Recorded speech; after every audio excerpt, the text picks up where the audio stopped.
क्या आप अशांत हैं या मानसिक तनाव से ग्रस्त हैं? क्या आपका व्यापार घाटे में जा रहा है? क्या कर्जदार और बीमारी पीछा नहीं छोड़ते? क्या आप अपने दाम्पत्य जीवन को लेकर परेशान हैं? क्यों नहीं आती घर में सुख समृद्धि? क्या आप अपने बच्चों की पढ़ाई और उनके करियर को लेकर चिंतित हैं? क्या आप जानते हैं कि इन सब बातों का कारण वास्तु दोष हो सकता है?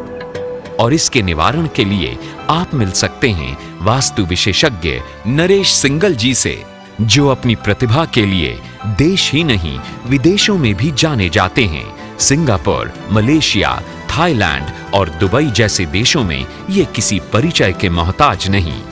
सुप्रसिद्ध वास्तु विशेषज्ञ नरेश सिंगल जी से देश की राजनीतिक, सामाजिक व कॉरपोरेट जगत की कई बड़ी बड़ी हस्तियां नियमित रूप से सेवाएं ले रही हैं।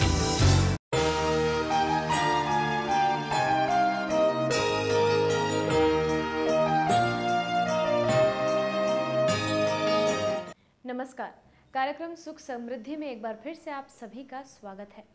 आप हमारा ये कार्यक्रम इतना पसंद करते हैं, ये जानकर बहुत खुशी होती है। इसलिए हम हर बार आते हैं नए नए विषयों की जानकारी आपके लिए लेकर। और आज भी हमारे साथ हमारे स्टूडियो में उपस्थित हैं नरेश सिंगल जी, जो कि वास्तु, पिरामिड और फेंग शुई एक्सपर्ट हैं। आइए मुलाकात करते हैं और जानते हैं कि आज हमें वो वास्तु के कौन से नए टिप्स, कौन सी नई बेहतरीन जानकारी देने वाले हैं। आइए मुलाकात करते हैं उनसे। नरेश जी, आपका स्टूडियो में बहुत बहुत स्वागत है। नमस्कार नरेश जी, आप हमेशा हमें नई नई डायरेक्शंस, नई नई दिशाएं, नए नए विषयों की जानकारी देते हैं। आज आप हमें बताएं बेडरूम, शयन कक्ष जो होता है उसके विषय में, कि बेडरूम जो है वो कौन से दिशा में होना चाहिए। बेडरूम अलग अलग लोगों के लिए अलग अलग है। जैसे हेड ऑफ द फैमिली की हम बात करते हैं। सबसे पहले हेड ऑफ द फैमिली का जो बेडरूम है वो साउथ वेस्ट में, साउथ में या वेस्ट में हो सकता है। इनमें भी अच्छी जो डायरेक्शन है वो साउथ वेस्ट है। उसके बाद आती है जो यंग है, वयस्क है, मैच्योर हो चुके, उनके लिए दक्षिण और पश्चिम यानी साउथ एंड वेस्ट, दो डायरेक्शन इनके लिए भी है। अब जो छोटे बच्चे हैं, जो ये कह लीजिए 5th स्टैंडर्ड से 10th तक के हैं, उनके लिए साउथ ईस्ट, ताकि वो एनर्जेटिक रहें। सिंगल जी, एक बात अब हम आपसे जानना चाहेंगे, क्योंकि जो शयन कक्ष होता है, बेडरूम होता है, बहुत ही अहम भूमिका निभाता है। व्यक्ति बहुत तनाव में रहता है, उसको नींद ठीक से नहीं आ पाती है। क्या वास्तु के कारण, क्या वास्तु की वो जो डायरेक्शन है वो ठीक नहीं है, जिसके कारण उसको वो जितनी भी थकावट अपनी मिटाना चाहता है या तनाव मुक्त रहना चाहता है, क्या कारण है इसका? इसमें कोई दो राय नहीं। आपने बिल्कुल ठीक बोला कि कोई भी घर बिना शयन कक्ष के कल्पना भी नहीं कर सकते। घर को मुख्य दो चीज़ों में गिनते हैं, एक तो किचन और एक बेडरूम।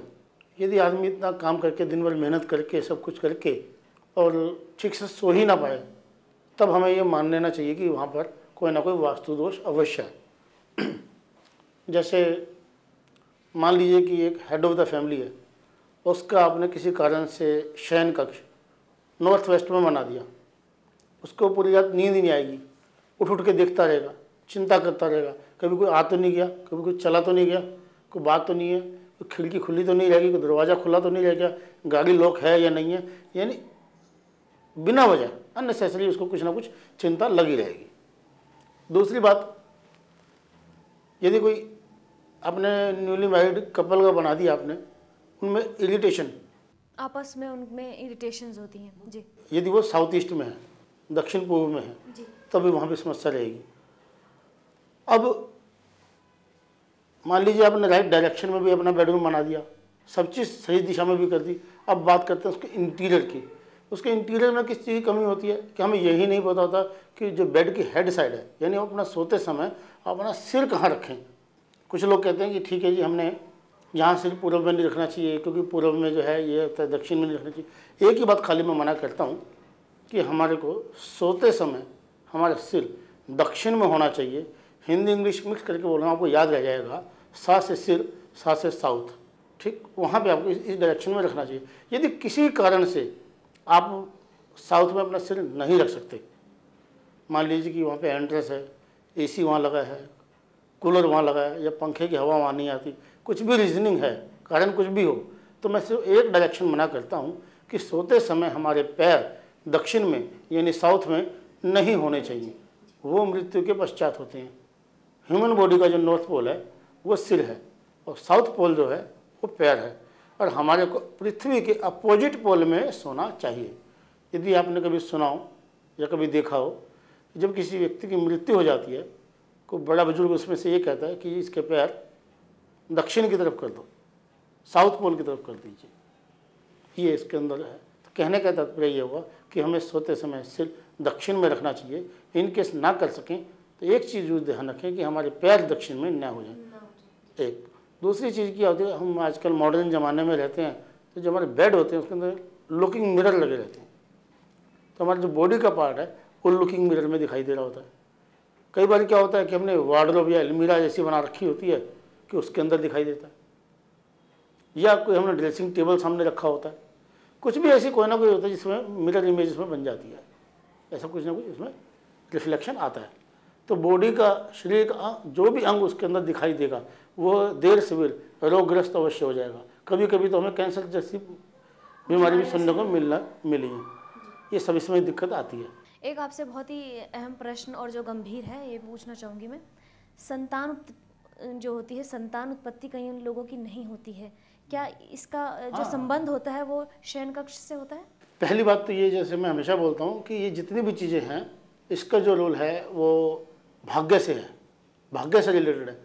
फिर बात वहीं आती है कि यदि भाग्य में है भी और फिर भी प्राप्ति नहीं हो रही तो डेड श्योर 101% वास्तु दोष ही है इसके अंदर।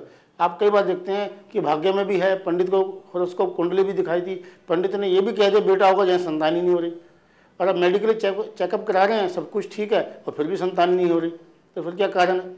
तो उसके अंदर एक चीज़ है, जिन लोगों का बेडरूम न्यूली मैरिड है, उनको 10 साल शादी को हो गए, 5 साल शादी को हो गए या 3 साल शादी को हो गए, कंसीव भी नहीं कर पा रहे या बार बार जो है मिसकैरेज हो रहा है, कुछ भी इस टाइप की प्रॉब्लम हो रही है, तो उसके लिए जो है उनका यही देखा गया कि एक तो उनके बेडरूम में जो लुकिंग मिरर है वो ठीक नहीं था, तीसरा उनके सोने की डायरेक्शन ठीक नहीं थी, और मेजर कारण उनका जो रूम है वो नॉर्थ ईस्ट में था, यानी ईशान कोने में था। ईशान कोण का मतलब क्या हुआ? भगवान का क्षेत्र, यानी जहाँ हम मंदिर या पूजा स्थल की बात करते हैं, मेडिटेशन की बात करते हैं, स्टडी की बात करते हैं, एजुकेशन की बात करते हैं, माँ सरस्वती की बात करते हैं, और वहाँ पर हम अपना बेडरूम बना के बैठ जाते हैं, बिल्कुल कतई इस चीज़ की इजाज़त नहीं है। जी, एक बात आपसे और जानना चाहूँगी, चूँकि आप फेंगशुई के विषय में भी बताते हैं, किस तरह के रंगों का इस्तेमाल करना चाहिए शयन कक्ष में?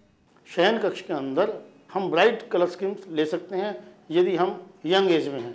यदि हम थोड़ा सा यंग एज को यानी 45 से ऊपर के एज के हैं तो हमें कूल कलर्स का इस्तेमाल करना चाहिए।